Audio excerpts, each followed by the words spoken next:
ഒരു സഹോദരി ഉമർ തങ്ങളുടെ അടുക്കലേക്ക് വന്നിട്ട് പരാതി പറയുകയാണ്. എന്താ പരാതി പറയുന്നത്? എനിക്ക് എൻ്റെ ഭർത്താവിനെ വേണ്ട, ഭർത്താവിനോട് എന്നെ തൊലാക്ക് ചൊല്ലാൻ താങ്കൾ പറയണം, എനിക്കിനി എൻ്റെ ഭർത്താവിൻ്റെ കൂടെ ജീവിക്കാൻ കഴിയില്ല, എനിക്ക് താല്പര്യമില്ല. ഉമർ തങ്ങൾ അത്ഭുതത്തോടു കൂടി ആ വന്ന സ്ത്രീയോട് ചോദിച്ചു, ആ പെണ്ണിനോട് ചോദിച്ചു, എന്താണ് കാരണം? നിങ്ങളുടെ ഭർത്താവിനെ വേണ്ട എന്ന് പറഞ്ഞു, എന്താണ് കാരണം? ആ സമയത്ത് അവർ പറഞ്ഞത്, എൻ്റെ ഭർത്താവിന് വേറെ ഒരു കുഴപ്പമില്ല, നല്ല ആരോഗ്യമുള്ള ആളാണ്, സ്നേഹമുള്ള ആളാണ്, അതുപോലെ തന്നെ എനിക്ക് ചിലവിന് തരുന്നു, പിന്നെ എന്തിനാണ് ഭർത്താവിനോട് തൊലാക്ക് ആവശ്യപ്പെടുന്നത് എന്ന് ഉമർ ബിൻ ഖത്താബ് തങ്ങൾ ചോദിച്ച സമയത്ത് ആ സഹോദരി പറഞ്ഞത്, എൻ്റെ ഭർത്താവിന് വൃത്തിയില്ല എന്നാണ്. എൻ്റെ ഭർത്താവിന് വൃത്തിയില്ല എന്നാണ്, കുളിക്കാറില്ല, അതുപോലെ തന്നെ പല്ല് തേക്കൽ, മിസ്വാക്ക് ചെയ്യൽ വളരെ വിരളമാണ്, ഏതെങ്കിലും ഒരു ദിവസം തോന്നുമ്പോൾ പല്ല് തേക്കും. ആ ഒരു വൃത്തിയില്ലായ്മ, ദുർഗന്ധമാണ് ശരീരത്തിൽ.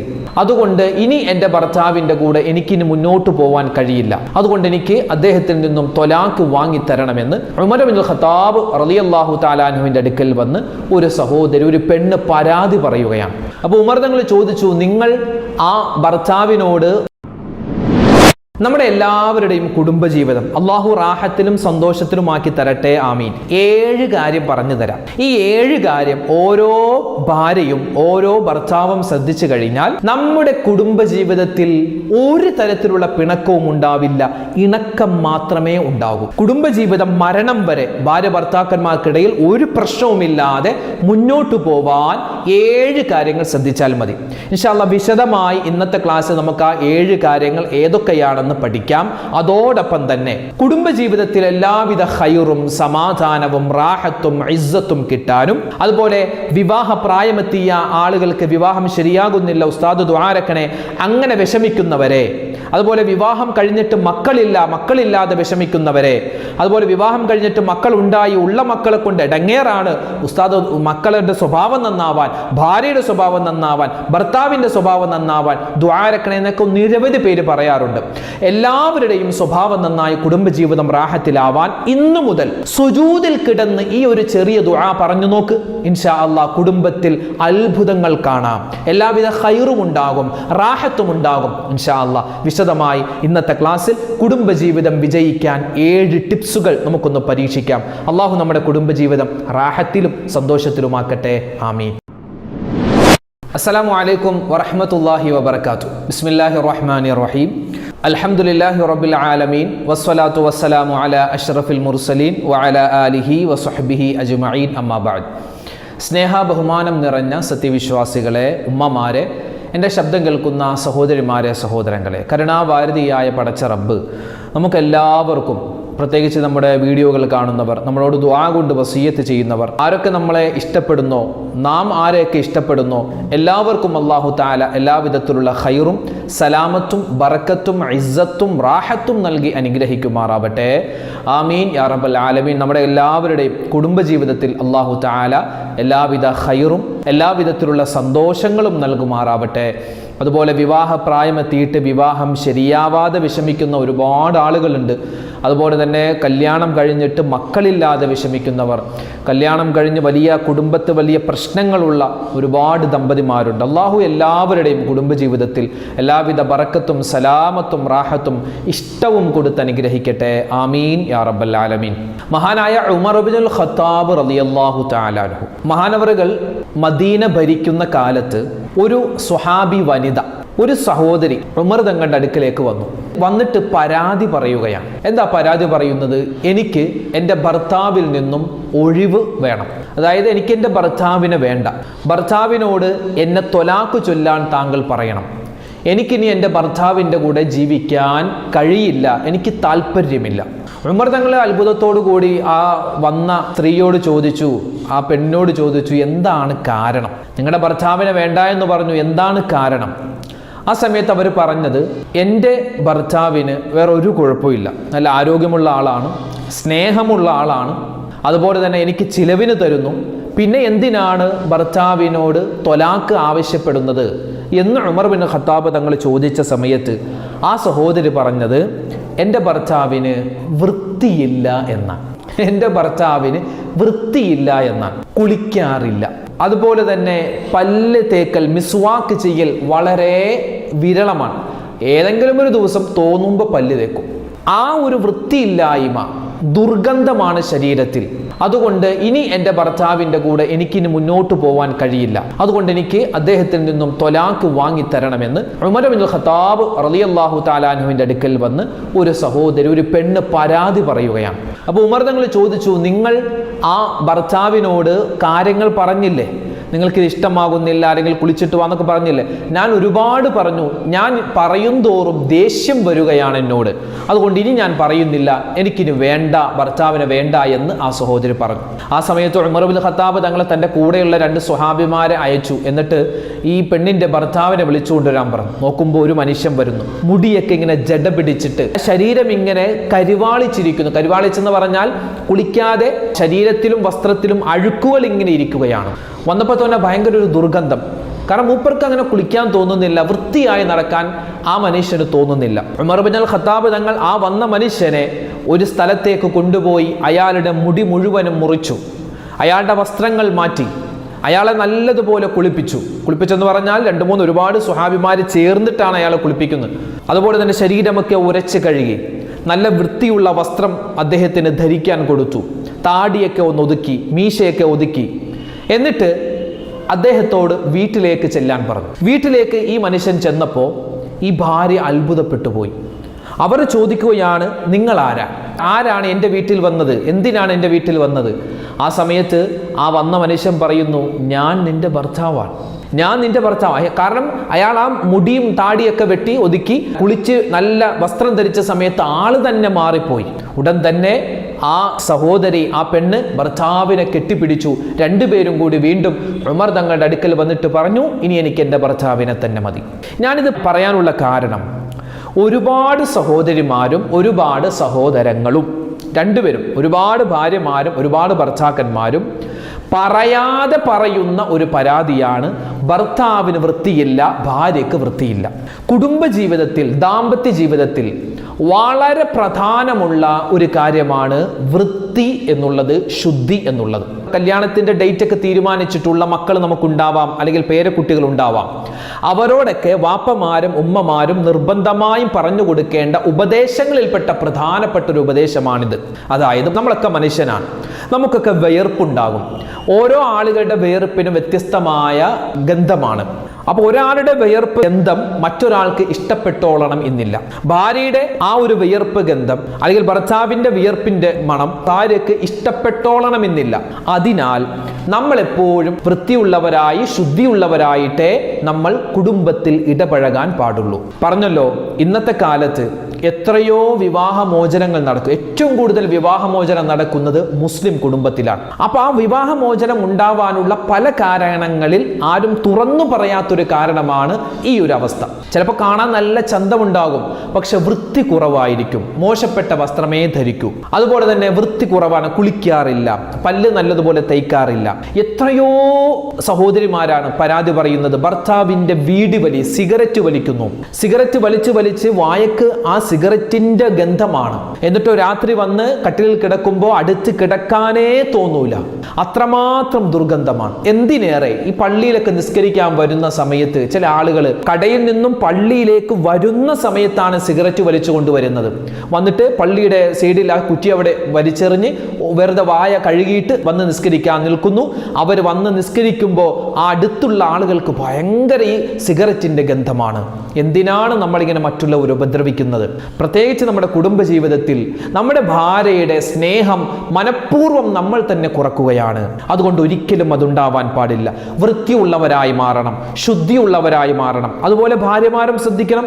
അടുക്കളയിൽ നല്ല ജോലി തിരക്കുണ്ടാകും, ജോലിയൊക്കെ ചെയ്ത് അവസാനം ആ വിയർപ്പോടെ അല്ലെങ്കിൽ ആ വിയർപ്പ് ഉള്ള വസ്ത്രത്തോടു കൂടി വന്ന് ഒരിക്കലും കിടക്കരുത്. രാത്രി കിടക്കുന്ന സമയത്ത് മേല് കഴുകിയിട്ട് അല്ലെങ്കിൽ കുളിക്കാൻ പറ്റുമെങ്കിൽ കുളിച്ചിട്ട് അല്ലെങ്കിൽ മേല് കഴുകിയിട്ട് ശരീരം കഴുകിയിട്ടേ നിങ്ങൾ കിടക്കാവൂ, വേറെ വസ്ത്രം ധരിച്ചിട്ടേ കിടക്കാവൂ. അതുപോലെ പല്ല് തേക്കുക, രാവിലെ പല്ല് തേക്കണം, രാത്രി ഉറങ്ങുന്നതിന് മുമ്പ് പല്ല് തേക്കൽ പ്രത്യേകം സുന്നത്താണ്. നബി സല്ലല്ലാഹു അലൈഹി വസല്ലമ തങ്ങൾ തന്റെ വീട്ടിലേക്ക് പ്രവേശിക്കുന്നതിന് മുമ്പ് പല്ല് തേക്കുമായിരുന്നു. ഭാര്യയുടെ കൂടെ, ആയിഷ ബീവിയുടെ കൂടെ, മറ്റു ഭാര്യമാരുടെ കൂടെ നബി സല്ലല്ലാഹു അലൈഹി വസല്ലമ തങ്ങൾ കിടക്കുകയാണെങ്കിൽ പല്ല് തേക്കുമായിരുന്നു. നബി തങ്ങൾ അത്തർ പൂശുമായിരുന്നു. ഭാര്യമാരും അങ്ങനെയായിരുന്നു. ഇതൊക്കെ നമുക്ക് വലിയ മാതൃകയാണ്. അതുകൊണ്ട് മരണം വരെ കുടുംബജീവിതത്തിൽ സന്തോഷമുണ്ടാവാൻ ശ്രദ്ധിക്കേണ്ട ഒന്നാമത്തെ കാര്യമാണ് എന്ത്? വൃത്തിയുള്ളവരായി മാറുക, ശുദ്ധിയുള്ളവരായി മാറുക. ഒരുപാട് കാര്യങ്ങളുണ്ട് കേട്ടോ. പ്രത്യേകിച്ച് നമ്മുടെ ഈ കുടുംബജീവിതത്തിലേക്ക് പ്രവേശിക്കുന്ന നമ്മുടെ മക്കൾക്കൊക്കെ ഉപദേശിച്ചു കൊടുക്കാൻ പറ്റിയ ഉപദേശങ്ങളിൽ പ്രധാനപ്പെട്ടതാണ് ഈ പറയുന്നതൊക്കെ. രണ്ടാമത്തേത് ഹുസ്നുൽ കലാം, നല്ല വാക്ക് പറയണം. ഭാര്യയോട് നല്ല വാക്ക്, ഭർത്താവിനോട് നല്ല വാക്ക്. ഭാര്യക്ക് ദേഷ്യമുണ്ടാകുന്ന അല്ലെങ്കിൽ അവരെ പരിഹസിക്കുന്ന തരത്തിൽ, അവർക്ക് വിഷമമുണ്ടാകുന്ന തരത്തിൽ ഒരു വാക്കും പറയരുത്. അതുപോലെ തന്നെ ഭർത്താവിന് വിഷമമുണ്ടാകുന്ന, ഭർത്താവിന് സങ്കടമുണ്ടാകുന്ന, ഭർത്താവിന് ഭയങ്കര ഹേർട്ടാകുന്ന ഒരു തരത്തിലുള്ള വർത്തമാനവും നമ്മുടെ ഭാഗത്ത് നിന്ന് ഉണ്ടാവാൻ പാടില്ല. ആ കാര്യം പ്രത്യേകം ശ്രദ്ധിക്കണം. പിന്നെ ഭർത്താക്കന്മാരെ, നിങ്ങളുടെ കുടുംബജീവിതത്തിൽ എല്ലാവിധ ഖൈറും സമാധാനവും ഉണ്ടാവാൻ ശ്രദ്ധിക്കേണ്ട കാര്യങ്ങളിൽ പ്രധാനപ്പെട്ട മറ്റൊന്നാണ്, മൂന്നാമത്തെ കാര്യമാണ്, പല ആളുകളും വാഗ്ദത്ത ലംഘനം നടത്താറുണ്ട്. അതായത് ഒരു സാധനം വാങ്ങിച്ചു തരാം എന്ന് പറഞ്ഞാൽ, നമുക്ക് അടുത്ത ആഴ്ച ഒരു വാഷിംഗ് മെഷീൻ വാങ്ങാം എന്ന് പറഞ്ഞു. അപ്പോൾ ഭാര്യ അതിങ്ങനെ ചിന്തിച്ച് വാഷിംഗ് മെഷീൻ അല്ലെങ്കിൽ ഒരു മിക്സി വാങ്ങാം, ആ മിക്സി അവരിങ്ങനെ ചിന്തിച്ചുകൊണ്ടിരിക്കും ഓരോ ദിവസവും. പക്ഷേ ഇവരെന്താണ്, വെറുതെ ഒരു തമാശക്ക് പറഞ്ഞതാണ് അല്ലെങ്കിൽ കാര്യത്തിൽ പറഞ്ഞതാണ്, പക്ഷെ വാങ്ങിച്ചു കൊടുക്കുന്നില്ല. പൈസ ഇല്ലെങ്കിൽ പോട്ടെ, എടി പൈസ ഇല്ലടി പിന്നെ വാങ്ങാം എന്ന് പറയാം. പക്ഷെ ഇത് പൈസ ഉണ്ടായിട്ടും മനഃപൂർവ്വം ആ വാഗ്ദത്ത ലംഘനം നമ്മൾ നടത്തുകയാണെങ്കിൽ കുടുംബജീവിതത്തിൽ ഒരു ബർക്കത്തും ഉണ്ടാവില്ല, കുടുംബജീവിതത്തിൽ നഷ്ടം മാത്രമായിരിക്കും ഉണ്ടാവുക. അതുണ്ടാവാൻ പാടില്ല. ഒരു വാക്ക് പറഞ്ഞാൽ അത് പാലിക്കണം. അത് ഭാര്യയും പാലിക്കണം, ഭർത്താവും പാലിക്കേണ്ടതുണ്ട്. പിന്നെ മറ്റൊരു കാര്യമാണ്, നാലാമതായി നമ്മൾ ശ്രദ്ധിക്കണം, കുടുംബജീവിതത്തിൽ എപ്പോഴും സമാധാനവും എപ്പോഴും സന്തോഷവും ഉണ്ടാവാൻ ശ്രദ്ധിക്കേണ്ട മറ്റൊരു കാര്യമാണ്, പരസ്പരം നമ്മുടെ മാതാപിതാക്കളെ, ഭാര്യയുടെ മാതാപിതാക്കളെ ഭർത്താവോ, ഭർത്താവിന്റെ മാതാപിതാക്കളെ ഭാര്യയോ ഒരിക്കലും മോശപ്പെടുത്തി സംസാരിക്കരുത്. ഭാര്യയ്ക്ക് എപ്പോഴും അവരുടെ ഉമ്മയോടും വാപ്പയോടും സ്നേഹമുണ്ടാകും. അതുപോലെ തന്നെ ഭർത്താവിന് എപ്പോഴും ആ ഭർത്താവിന്റെ ഉമ്മയോടും വാപ്പയോടും സ്നേഹമുണ്ടാകും. ഭാര്യ ഒരിക്കലും ഭർത്താവിനോട് ഭർത്താവിന്റെ ഉമ്മയുടെ വാപ്പയുടെ കുറ്റം പറയരുത്. അതുപോലെ തന്നെ ഭർത്താവ് ഭാര്യയോട് ഭാര്യയുടെ ഉമ്മയുടെ വാപ്പയുടെ കുറ്റം പറയരുത്. അത് ഒരിക്കലും അവർക്ക് ഇഷ്ടപ്പെടൂല. അതുകൊണ്ട് ആ കാര്യം പ്രത്യേകം ശ്രദ്ധിക്കേണ്ടതുണ്ട്. അഞ്ചാമതായി, ഒരിക്കലും വീട്ടുകാര്യങ്ങളിൽ അമിതത്വം കാണിക്കുകയോ പിശുക്ക് കാണിക്കുകയോ ചെയ്യരുത്. വീട്ടിലേക്ക് നമ്മൾ പഞ്ചസാര വാങ്ങിച്ചു, വെളിച്ചെണ്ണ വാങ്ങിച്ചു, അല്ലെങ്കിൽ എന്തെങ്കിലും സാധനങ്ങൾ വാങ്ങിച്ചു കൊടുത്തു, അത് അമിതമായി ഉപയോഗിച്ച് വേഗം തീർക്കുന്ന ചില പെണ്ണുങ്ങളുണ്ട്. ആ സ്വഭാവം മോശപ്പെട്ട സ്വഭാവമാണ്. അതുപോലെ തിരിച്ച് പിശുക്കനായ ഭർത്താവുണ്ട്, ആവശ്യത്തിന് സാധനം വാങ്ങൂല, വളരെ കുറച്ച്, എപ്പോഴും കുറച്ച് വാങ്ങും. അത് പാടില്ല. പിശുക്ക് കാണിക്കരുത്, അമിതത്വവും കാണിക്കരുത്. ഈ കാര്യം പ്രത്യേകം ശ്രദ്ധിക്കണം. അതുപോലെ തന്നെ കുടുംബജീവിതത്തിൽ എപ്പോഴും സമാധാനവും റാഹത്തും സന്തോഷവും നിലനിർത്തി കിട്ടാൻ ശ്രദ്ധിക്കേണ്ട മറ്റൊരു കാര്യമാണ്, മഹറിന്റെ വിഷയത്തിൽ ഒരിക്കലും പുരുഷന്മാർ ഒരു തരത്തിലുള്ള അനീതിയും കാണിക്കാൻ പാടില്ല. ചില ആളുകളുണ്ട്, അവര് പെണ്ണിന് മഹർ കൊടുക്കും, ചിലപ്പോൾ 5 പവനോ 4 പവനോ 3 പവനോ മാലയോ വളയോ എന്താണെന്ന് വെച്ചാൽ കൊടുക്കും. കൊടുത്ത് അതാ പെണ്ണ് ധരിച്ച് ആ ഭർത്താവിന്റെ വീട്ടിലേക്ക് വന്ന അന്നത്തെ രാത്രി, ആദ്യത്തെ രാത്രി തന്നെ അത് ഇങ്ങോട്ട് ഊരി വാങ്ങും. എന്നിട്ട് നേരെ കൊണ്ടുപോയി വെക്കും, അല്ലെങ്കിൽ പണയത്തിന് വെക്കും, അല്ലെങ്കിൽ മറ്റുള്ളവർക്ക് കൊടുത്ത് പൈസ വാങ്ങുന്ന അല്ലെങ്കിൽ മറ്റ് സാധനങ്ങൾ വാങ്ങുന്ന, അതായത് ഈ പെണ്ണിന് പിന്നെ ആ മഹർ മാലയെ കാണാൻ പറ്റൂല. അങ്ങനെ വളരെ മോശപ്പെട്ട സ്വഭാവം കാണിക്കുന്ന എത്രയോ കുടുംബമുണ്ട്, എത്രയോ ഭർത്താക്കന്മാരുടെ കുടുംബമുണ്ട്. ഞാൻ പറയട്ടെ, മഹർ എന്നുള്ളത്, മഹർ മാലയോ വളയോ എന്തുമാവട്ടെ, അത് ആ പെണ്ണിനുള്ളതാണ്, ഭാര്യക്കുള്ളതാണ്. അത് വാങ്ങിച്ച് പണയം വെക്കാനോ അല്ലെങ്കിൽ അത് വാങ്ങിച്ച് കടം തീർക്കാനോ അല്ല നിങ്ങൾ നിങ്ങളുടെ ഭാര്യക്ക് മഹർ കൊടുക്കുന്നത്. ഭർത്താവിന് കടമുണ്ട്, ഭാര്യ എന്ത് ചെയ്തു, ആ മഹറുമാല എടുത്തു കൊടുത്തു, ഇക്ക ഇത് കൊണ്ടുപോയി വിറ്റിട്ട് നമ്മുടെ കടം വീട്ട് എന്ന് ഭാര്യ ഇങ്ങോട്ട് അവളുടെ തൃപ്തിയോടുകൂടി പറയുകയാണെങ്കിൽ നമുക്കത് എടുക്കാം. ഭാര്യയുടെ തൃപ്തിയില്ലാതെ നമ്മൾ ഭാര്യക്ക് കൊടുത്ത മഹർ അത് എടുക്കാൻ പാടില്ല, അതിൽ അനീതി കാണിക്കാൻ പാടില്ല, അനീതി കാണിച്ചാൽ ആ കുടുംബത്തിലൊരു ബറക്കത്തുണ്ടാവില്ല, അവരുടെ ഇടയിൽ പിണക്കങ്ങൾ ഉണ്ടാവാൻ സാധ്യത ഏറെയാണ്. ഈ കാര്യം പ്രത്യേകം ശ്രദ്ധിക്കണേ. മറ്റൊന്നാണ്, എപ്പോഴും ശാരീരികമായ ആ ബന്ധം എപ്പോഴും സന്തോഷത്തിലായിരിക്കണം. ഭാര്യയ്ക്ക് ഇഷ്ടമില്ലാത്ത സമയത്ത് അല്ലെങ്കിൽ ഭർത്താവിന് ഇഷ്ടമില്ലാത്ത സമയത്ത്, മൂടില്ലാത്ത സമയത്ത് ആയിരിക്കരുത് ആ ശാരീരികമായ ബന്ധം ഉണ്ടാവേണ്ടത്. പല ആളുകളും അങ്ങനെ പറയാറുണ്ട്, പല പരാതികളും പറയാറുണ്ട്. എന്താ പറയുക, വളരെ മോശപ്പെട്ട രൂപത്തിലാണ് ആ ഒരു ഭാഗം കൈകാര്യം ചെയ്യുക എന്ന് പല ഭാര്യമാരെ പറ്റിയും ഭർത്താക്കന്മാരെ പറ്റിയും പരാതി പറയാറുണ്ട്. അതുണ്ടാവാൻ പാടില്ല. അവസാനമായി പറയട്ടെ, ഭാര്യ ഭർത്താക്കന്മാർക്കിടയിൽ കുടുംബജീവിതത്തിൽ എപ്പോഴും സന്തോഷവും സമാധാനവും നിലനിൽക്കാൻ നമ്മൾ ശ്രദ്ധിക്കേണ്ട ഒരു കാര്യമാണ് സംശയരോഗം പാടേ മാറ്റണം. കുറച്ചു മാറ്റണമെന്നല്ല, പാടേ മാറ്റണം. എപ്പോഴും ഭർത്താവിന്റെ മൊബൈൽ എടുത്ത് ഇങ്ങനെ നോക്കുന്നു, ആരാ വിളിക്കുന്നത്, ആരാ മെസ്സേജ് അയക്കുന്നത്. എപ്പോഴും ഭാര്യയുടെ ഫോൺ എടുത്ത് നോക്കുന്നു, ആരാ വിളിക്കുന്നത്, ആരാ മെസ്സേജ് അയക്കുന്നത്. ഇങ്ങനെ ഒരു സംശയരോഗം ഉണ്ടാവാൻ പാടില്ല. അങ്ങനെ സംശയരോഗം ഉണ്ടായാൽ തന്നെ കുടുംബജീവിതത്തിൽ ഒരു ബറക്കത്തില്ലെന്നാണ്. ഭർത്താവ് പുറത്തേക്ക് പോയി, അയാൾ എങ്ങോട്ട് പോയി, എന്തിനാ പോയത്, അല്ലെങ്കിൽ ഭാര്യ പുറത്തു പോയി, എന്തിനാ പോയത്, എവിടെ പോയതാ, ഇങ്ങനെ സംശയരോഗം വെച്ചുകൊണ്ട് നടക്കാൻ പാടില്ല. അതൊരിക്കലും പാടില്ല. പിന്നെ നമ്മൾ ചെയ്യേണ്ടത്, ഭാര്യയ്ക്ക് സംശയം ഉണ്ടാകുന്ന അല്ലെങ്കിൽ ഭർത്താവിന് സംശയം ഉണ്ടാകുന്ന ഒരു കാര്യത്തിലേക്ക് നമ്മൾ പോകരുത്. ഇപ്പൊ നമ്മൾ പുറത്തു പോകുന്നു, ഞാൻ ഇന്ന സ്ഥലത്ത് പോവുകയാണ്, കടയിൽ വ്യക്തമായി പറയുക. അല്ലെങ്കിൽ ഇപ്പോൾ ഒരാൾ നമ്മൾ വിളിച്ചാൽ ഇത് ഇന്നാലിന്ന കാര്യത്തിന് വേണ്ടി വിളിച്ചതാണ്, അതങ്ങോട്ട് പറഞ്ഞേക്കുക. ഒരു സംശയത്തിന് ഇട നമ്മൾ ഒരിക്കലും ഉണ്ടാക്കാൻ പാടില്ല. അതുപോലെ ശ്രദ്ധിക്കേണ്ട വേറൊരു കാര്യമാണ്, ഭാര്യയുടെ അഭിമാനത്തിനോ ഭർത്താവിന്റെ അഭിമാനത്തിനോ ക്ഷതം സംഭവിക്കുന്ന ഒരു കാര്യവും, ഒരു സംസാരമോ ഒരു വാക്കോ പ്രവൃത്തിയോ നമ്മുടെ കയ്യിൽ നിന്നുണ്ടാവാൻ പാടില്ല. ചില ആളുകൾ കൂടിയിരിക്കുമ്പോൾ ഭാര്യമാരെ കൊച്ചാക്കുന്ന ഒരു സ്വഭാവമുണ്ട്. എല്ലാവരും കൂടിയിരുന്ന് ഭക്ഷണം കഴിക്കുമ്പോൾ, അവൾ ഉണ്ടാക്കുന്ന ഭക്ഷണത്തിന് വല്ല ടേസ്റ്റ് ഒന്നുമില്ല, അല്ലെങ്കിൽ അവൾക്കൊന്നും അറിയില്ല, ഇങ്ങനെ ഭാര്യയെ കൊച്ചാക്കി കളയുന്ന, ആണം കെടുത്തുന്ന ഒരു സ്വഭാവം ചില ഭർത്താക്കന്മാർക്കുണ്ട്. അത് പാടില്ല. അപ്പൊ ഈ കാര്യങ്ങളൊക്കെ ശ്രദ്ധിച്ചാൽ, ഞാനിവിടെ 7 കാര്യമാണ് പറയാം, 7 അല്ല, ഒരുപാട് കാര്യമുണ്ട്. ഈ കാര്യങ്ങളൊക്കെ ശ്രദ്ധിച്ചാൽ തന്നെ ഭാര്യ ഭർത്താക്കന്മാരുടെ ഇടയിൽ, അതുപോലെ തന്നെ കുടുംബജീവിതത്തിൽ നമുക്ക് വലിയ സമാധാനമുണ്ടാകും, നമുക്ക് വലിയ സന്തോഷമുണ്ടാകും, റാഹത്തുണ്ടാകും. കുടുംബജീവിതത്തിൽ ആർക്കും വേർപിരിക്കാൻ സാധിക്കില്ല. ഈ ബന്ധം നാളെ സ്വർഗത്തിലും നിലനിർത്തി കിട്ടാൻ സാധിക്കും. പിന്നെ ചെയ്യേണ്ട മറ്റൊരു കാര്യമാണ്, ഇബാദത്തിന്റെ വിഷയത്തിൽ പരസ്പരം സഹായിക്കണം. നിസ്കാരത്തിന്റെ സമയമാകുമ്പോൾ ഭാര്യ ഭർത്താവിനെ ഓർമ്മിപ്പിക്കണം, ഭർത്താവ് ഭാര്യയെ ഓർമ്മിപ്പിക്കണം. ഖുർആൻ ഓതാൻ പറയണം. അതുപോലെ തന്നെ പള്ളിയിലേക്ക് പോവാൻ ഭാര്യ ഭർത്താവിനോട് പറയണം, നിസ്കരിക്കാൻ പറയണം. ഭാര്യയും ഭർത്താവും ചെയ്യുന്ന ആ അമലുകൾ കണ്ടാണ്, നിസ്കാരം കണ്ടാണ് നമ്മുടെ മക്കൾ പഠിക്കേണ്ടത്. അപ്പൊ അതുകൊണ്ട് ഉമ്മ മാത്രം നിസ്കരിച്ചാൽ പോരാ, വാപ്പ മാത്രം നിസ്കരിച്ചാൽ പോരാ, ഉമ്മയും വാപ്പയും ഭാര്യയും ഭർത്താവും ഒക്കെ നിസ്കരിക്കും. എന്നാൽ മക്കളും നിസ്കാരക്കാരായി മാറും. പിന്നെ കുടുംബജീവിതത്തിൽ എല്ലാവിധത്തിലുള്ള ഖൈറും സമാധാനവും റാഹത്തും ഒക്കെ നിലനിന്ന് കിട്ടാൻ ഞാൻ എപ്പോഴും പറഞ്ഞു തരുന്ന ഒരു ദുആയുണ്ട്. നമുക്കൊക്കെ അറിയാവുന്ന ദുആയാണ്. വിശുദ്ധമായ ഖുർആനിലുള്ള ഒരു ആയത്ത് നിങ്ങൾക്കൊക്കെ അറിയാമല്ലോ.